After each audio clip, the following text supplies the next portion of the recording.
Днес ви отвеждаме с нас на семейна екскурзия във Виена, град, който ни впечатли още от първия момент.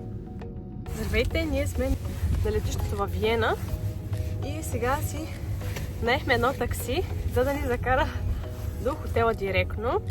Нашата зимна екскурзия във Виена беше семейна, планирана и дългоочаквана. Пътувахме с много вълнение, а денят на полета мина неусетно. Във Виена още от първият момент ни направи впечатление колко добре е организиран градът. Има възможност да се стигне до центъра с трамвай или влак, но тъй като бяхме с деца, доста багаж и 2 колички, решихме да изберем такси. Това е първият хотел, в който отседнахме по време на престоя ни във Виена. Хотелът е в самия център, което ни позволи лесно придвижване навсякъде, а същевременно беше и бюджетен и удобен за семейно пътуване. Гледката от прозореца беше към Австрийската национална библиотека, изключително красива и впечатляваща сграда, която допълваше усещането, че сме в самото сърце на Виена.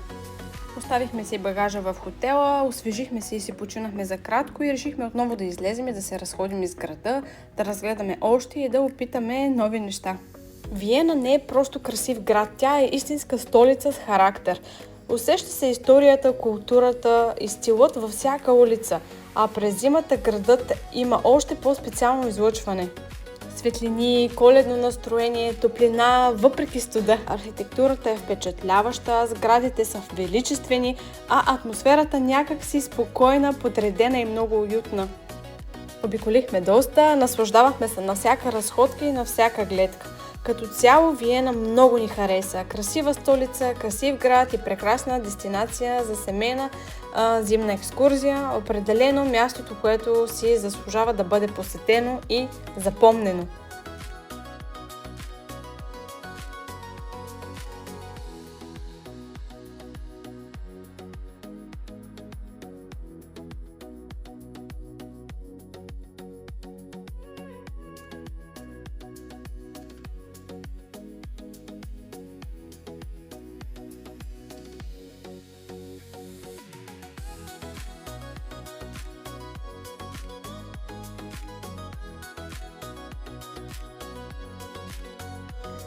Катедралата Свети Стефан е една от символите на Виена. Със своята впечатляваща готическа архитектура и цветния покрив, тя е сред най-разпознаваемите сгради в града. Вътрешността на катедралата е изключително впечатляваща. Високи сводове, красиви витражи и усещане за спокойствие и величие. Мястото, което те кара да се спреш, да се огледаш и просто да се насладиш.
Здравейте, вече сме си у дома, прибрахме се.